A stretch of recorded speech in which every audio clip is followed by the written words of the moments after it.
ஐயனார் துணை. அடுத்து என்ன நடக்க போகுது அப்படின்னா, இங்கே சோழன் அரெஸ்ட் போன மாதிரியே நிலாவுக்கு சர்டிஃபிகேட் கிடச்சது. சர்டிஃபிகேட் கிடச்ச உடனே அதை வாங்கிக்கிட்டு வீட்டுக்கு வராங்க. வீட்டுக்கு வந்த உடனே நிலா சந்தோஷமாக இருக்காங்க. பல்லம் உடனே என்ன அண்ணி மூஞ்சி தான் அப்படியே 100 வாட்ஸ் லைட் மாதிரி பிரைட்டாக எரியுது. டேய் பல்லவா, நான் எப்போதுமே அப்படி தானே இருப்பேன். இல்லை நீ என்றைக்கும் இல்லாமல் இன்னைக்கு கொஞ்சம் அதிகமாக இருக்காதான் கேட்டேன். ஒன்றும் இல்லைடா, சர்டிஃபிகேட் கிடச்சிச்சில்ல அதான் சந்தோஷமாக இருக்குது. ஏன்னா எங்கள் அப்பா அம்மா என்கிட்ட என்ன பண்ணாங்க தெரியுமா? அதுவும் குறிப்பாக எங்கள் அப்பா சர்டிஃபிகேட்லாம் பிடிச்சி வச்சுக்கிட்டு நீ எப்படி உருப்பிட போகிற, எப்படி உன் ஆசையை நிறைவேற்றிக்க போகிற நான் பார்க்குறேன்னு சொல்லி என்ன அவ்வளோ தூரம் கேவலமாக பேசினாங்க. நீ தானே பல்லவா நீ வீட்டுக்கு வந்த? ஆமாம் நீ. அதான் அவங்க முன்னாடிலாம் நான் இப்போ வாழ்ந்து காட்ட போகிறேன் அப்படின்னு நினைக்கும் போது எனக்கு ரொம்ப சந்தோஷமாக இருக்குடா. அதான்டா, வேற ஒன்றும் இல்லைடா. அண்ணி அப்போது உங்களுக்கு வேலைக்கு எங்கே போகிறீங்க? எங்கே வேலைக்கு சொல்லியிருக்கீங்க? இல்லை பல்லவா, நான் இப்போ தான் என் குரூப்பில் என் ஃப்ரெண்ட்ஸுக்கெலாம் மெயில் போட்டிருக்கேன், எல்லோரும் பார்த்துட்டு சொல்கிறேன்னு இருக்காங்க அப்படின்னு சொல்லும்போது அங்கே லைட்டாக மெசேஜ் வருது. பல்லவா வம்சர்றான்னு சொல்லிட்டு பார்க்குறாங்க. பார்த்ததும் பல்லவா பார்த்தியா என் ஃப்ரெண்ட்ஸ் மெயில் அனுப்பிச்சிருக்காங்க, நாளைக்கு 3 கம்பெனியில் எனக்கு இன்டர்வியூ வர சொல்லியிருக்காங்களாம். கண்டிப்பாக 3 கம்பெனியில் ஏதோ ஒரு கம்பெனியில் செலக்ட் ஆகிடுவேன்னு நம்பிக்கை இருக்கா எனக்கு. என்ன நீ சொல்கிறீங்க? அவ்வளோ நம்பிக்கை அவங்க மேலே? ஆமாம் பல்லவா, நல்லா படிப்பேன்டா. அதான்டா. சரிங்க நீ அப்படின்னு சொல்கிறான். அடுத்த நாள் காலையில் நம்ம நிலாவும் வேலைக்கு போகிறாங்க. வேலைக்கு போய் இன்டர்வியூ செலக்ட் ஆகிறாங்க. வந்துட்டு வெயிட் பண்ணுறாங்க. பார்த்தா இல்லைன்னு வராங்க. வீட்டுக்கு வரவும் பல்லம் ஓடி வந்து அண்ணி என்னாச்சு, இந்தாங்க பல்லவா ஸ்வீட் எடுத்துக்கோ. ஏன் நீ வேலை கிடச்சிச்சு பல்லவா? என்ன நீ உங்களுக்கு மட்டும் எல்லாமே டக்கு டக்குன்னு நடக்குது, ஃபஸ்ட்டு ஸ்வீட் எடுத்துக்கூடா அப்படின்னு சொல்ல எல்லாம் ஸ்வீட் எடுத்துக்கவும் பல்லம் ஒன்று அண்ணி எங்கே வேலை, எந்த கம்பெனி அதை சொல்லவே இல்லையே. அது வந்து பல்லவா சொல்லுங்கள் நீ, கம்பெனி வந்து ஃபஸ்ட்டு அதை விடு, சம்பளம் எவ்வளோ நீ? சம்பளம் 40,000 அண்ணி. என்ன சொல்கிறீங்க, 40,000 சம்பளமா? ஆமாம் பல்லவா. பரவாயில்ல நீ. அப்புறம் வேலை எந்த கம்பெனி அதை சொல்லுங்கள் முதல்ல. வேலை வந்து சொல்லுங்கள் நீ. வேலை ஹைதராபாத்லடா. என்ன ஹைதராபாத்லையா? அண்ணி விளையாடாதீங்க அண்ணி. இல்லை பல்லவா, உண்மையாலுமே ஹைதராபாத்தில் தான் வேலை. அப்போது எப்படி நீங்கள் போக முடியும்? அப்போ வேலைன்னு சொல்லிட்டீங்களா?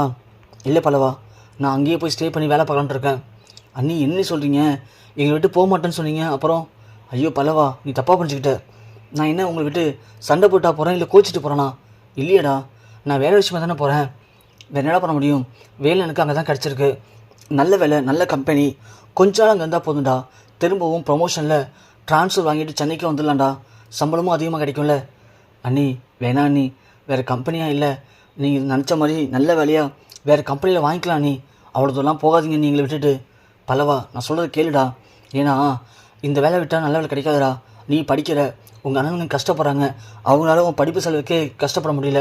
அது மட்டும் இல்லை வீட்டை பார்த்து எப்படி இருக்குன்னு சொல்லிட்டு எல்லாத்துக்கும் சரி நான் வேலைக்கு போனால் கண்டிப்பாக எல்லாத்தையும் மாற்றிடலாண்டா பல்லவா. கொஞ்ச நாளில் நம்ம டோட்டலாகவே மாறிடலாண்டா. அண்ணி எல்லாம் புரியுது அண்ணி, இருந்தாலும் நீங்கள் வந்தது கொஞ்ச நாளில் இந்த வீடு வேறு மாதிரி ஆகிடுச்சு அண்ணி. இப்போ நீங்கள் இந்த வீட்டை விட்டு போயிட்டீங்கன்னா கண்டிப்பாக வீடு பழைய மாதிரி ஆகிடும் நீ. ப்ளீஸ் அண்ணி போகாதீங்க நீ அப்படின்னு அழுகுறான். சேரவனே சூழ்நிலை புரிஞ்சுட்டு பல்லவா அப்போலாம் சொல்லக்கூடாதுப்பா, அவங்களே நல்ல வேலைக்கு போகணும்னு ஆசைப்பட்டு போகிறாங்க. இந்த இடத்துல போய் நீ அவசரமாக பேசக்கூடாது. விடு பல்லவா, பார்த்துக்கலாம். ஏங்க நீங்கள் போங்க, நான் பார்த்துக்குறேன் அப்படின்னு சொல்ல நிலாவும் வீட்டு ரூம்குள்ளே போயிடுறாங்க. உடனே பல்லவன் ஃபீல் பண்ணி பேசிகிட்டு இருக்கான். என்னென்ன அண்ணியை போக சொல்லிட்டீங்க, அப்போ அண்ணியை போயிடுவாங்களா? பல்லவா, நாம் ஒன்றும் அவங்கள முறைப்படி கல்யாணம் பண்ணி இந்த வீட்டுக்கு கொண்டு வரலடா. சோழம் பண்ண தப்பால் ஏதோ அந்த பொண்ணு அனுசரிச்சுக்கிட்டு இந்த வீட்டில் இருக்குது. நமக்கெல்லாம் ஒரு அம்மா மாதிரி தான் அந்த பொண்ணு இருக்குது, நான் இல்லைன்னு சொல்லலை. அதுக்காக நம்ம அந்த பொண்ணு போய் ரொம்ப கட்டாயப்படுத்த முடியாது பல்லவா. ப்ளீஸ்டா புரிஞ்சுக்கூடா. அண்ணன் நானும் தானே சொல்கிறேன், அவங்கள என் அண்ணியாக பார்க்கலண்ணே, என் அம்மாவை பார்க்குறேண்ணே. தெரிஞ்ச பொண்ணு எப்படி சின்ன வயசில் எங்கள் அம்மா என்னை விட்டுட்டு போனாங்களோ அதே மாதிரி இப்போது எனக்கு திரும்பவும் ஆசையை காட்டிட்டு அவங்க இந்த வீட்டை விட்டு போகிறான்னு தெரிஞ்சதும் என்னால் தாங்கிக்க முடியலண்ணே. எனக்கு ரொம்ப கவலையாக இருக்குண்ணே. எனக்கு இந்த சோகத்தை தாங்கிக்க முடியல, நான் செத்துருவானே அப்படின்னு பல்லவன் பேச சேரவனே டேய் பல்லவா என்ன வார்த்தை பேசுகிற? அண்ணே என் மனசு அவ்வளோ கஷ்டமாக இருக்குண்ணே, என்னால் தாங்கிக்கவே முடியல அப்படின்னு பல்லவன் அழுகுறான். பல்லவா அழாத பல்லவா, ப்ளீஸ்டா அழாதடா, கண்டிப்பாக கொஞ்ச நாள் வந்துடுவாங்கடா ப்ளீஸ்டா அப்படின்னு சொல்லி சேரன் பல்லவனை சமாதானப்படுத்துகிறாங்க. அப்போ நிலா தூங்கவே இல்லை. ஸோ கதவு திறந்துருக்கிறது அதுக்கும் பல்லவன் சேரன்ட்ட பேசுகிற எல்லாத்தையும் நிலா காது வாங்குறாங்க. நிலாவுக்கு அப்போ தான் தோணுது, சே இந்த பையன் நம்ம மேலே இவ்வளோ பாசம் வச்சுருக்கானே, நம்மளோட அம்மா மாதிரி நினச்சிட்டு இருக்கான். நாம் காசுக்கு ஆசைப்பட்டு இந்த வேலையை எதிர்பார்த்து அங்கே போயிட்டோம்னா கண்டிப்பாக பல்லவன் நம்மளை நினச்சி ரொம்ப ஏங்கி போயிடுவான். சின்ன வயசில் அவங்க அம்மா விட்டுட்டு போயிட்டாங்க, இப்போ விவரம் தெரியும் போது நம்மளை அம்மாவை பார்க்குறான். இந்த நேரத்தில் நம்மளும் விட்டுட்டு போயிட்டோம்னா பல்லவன் வாழ்க்கையை தான் ஆசைப்பட்டது எதுவுமே கிடைக்கலன்னு மனசு விட்டுருவான் அப்படின்னு சொல்லிட்டு நிலா அந்த வேலையை விட்டுறாங்க. அடுத்த நாள் காலையில் இல்லைன்னு கிளம்பி எங்கங்க கிளம்பலாமா அப்படின்னு கேட்க எங்கே பல்லவான்னு கேட்குறாரு நிலா.